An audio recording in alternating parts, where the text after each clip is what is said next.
Author is funded by the Pacific Northwest Writers Association, supporting writers from pen to publication since 1955. To learn more about the PNWA and their yearly conference, please go to pnwa.org.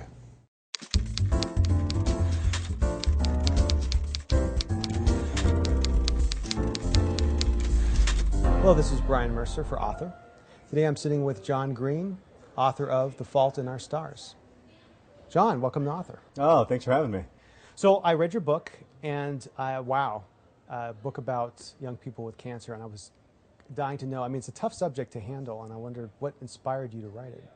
Well, I worked as a student chaplain at a children's hospital about 12 years ago, and I knew a lot of young people with cancer then, and so that was sort of the initial inspiration, but could never really find a way into the story. I kept trying to write it over and over and over again for almost 10 years.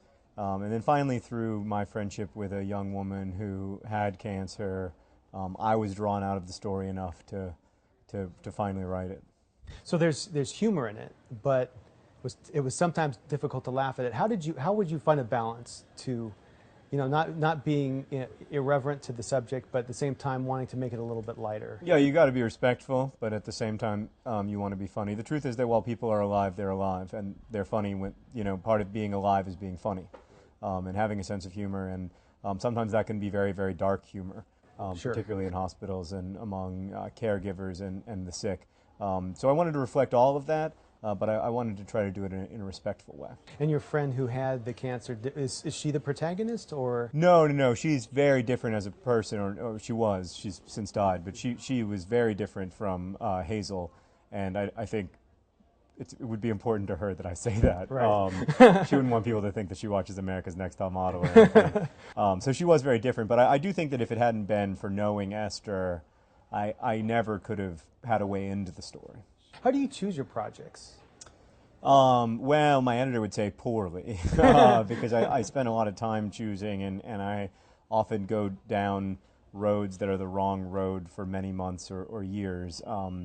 But in the end, I'm always trying to work on the story that I think at that moment will be the most rewarding for my readers. I try to focus on giving a gift to them instead of just thinking about what I want to do. Sure. But there's a balance, don't you think? Because it isn't difficult to, if you're thinking too much about the audience, does it stifle what you want to do? Yeah, definitely. I can't feel like the audience is looking over my shoulder. Right. I never want that feeling, and when I have that feeling, I can't write well. And I can't be focused on the marketplace or think like, oh, this is a commercial idea or isn't a commercial idea. Those are the wrong things to be worried about, in my opinion. Right. So I have to, but if I'm trying to make a gift for someone, then I'm not thinking about the market. I'm not thinking about any of that, and so that's what works for me. Yeah, it seems like it would be difficult to always have to think about the audience and to think about what your next project's going to be, especially when you have such a following and there's this higher and higher expectations for what you do. How do you handle the pressure when you're going to the next project to kind of to write without that hanging over your head? Well, it is different, but at the same time, I try to be conscious of the fact that it's a great gift. It's a great gift to have readers. It's a great gift to know that the next book that I write will have readers, right. That it will get published. That's a wonderful, wonderful blessing, and that wasn't in my life for a long time, so I'm still grateful for it. But it does change your relationship with both your audience and your stories when you have that experience of having had a book come out before. Sure. And as far as how I manage the pressure, primarily by trying to be focus on the writing instead of anything else. Yeah, I found it surprising. I was the only one, I think, who didn't guess the ending. Oh, yeah. of that.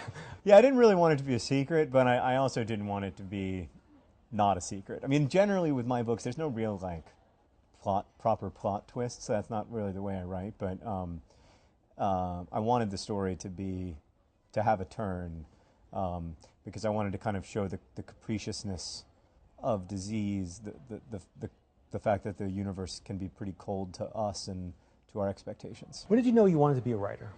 Oh, I mean, I always wanted to write from the time I was very little, but I never thought of it as a realistic career goal, I thought of it like the way you would think of being an astronaut or something. Sure. But what I didn't know then is that lots of people find ways to make a living writing.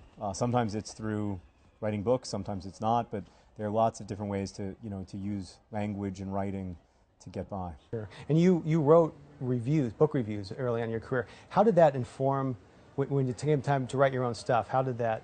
What did you learn from that? Oh, it's hugely important to me to be able to spend. I mean, I love writing book reviews. I still love it.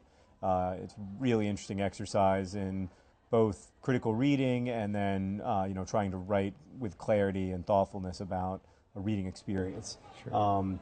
So I really love it. But just in terms of brute numbers, I read hundreds and hundreds of books every year when I was working as a reviewer, and that was huge because before that, without that, I wouldn't have 1,000 young adult novels in the back of my mind when I'm writing. I want to ask you about your vlog because it's hugely successful, and there's a big emphasis for authors now to publicize themselves on the internet.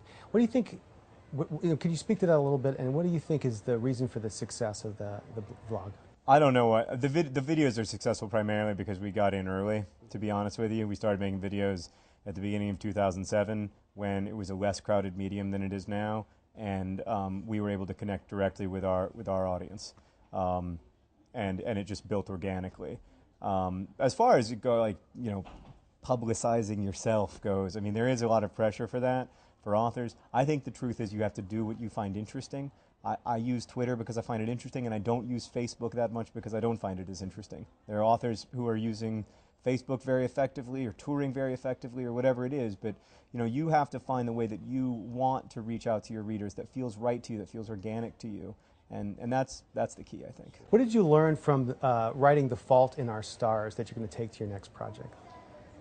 Patience. Be patient with myself as a writer, and have faith that I will get there instead of constantly beating myself up over not being there yet. Finish this sentence.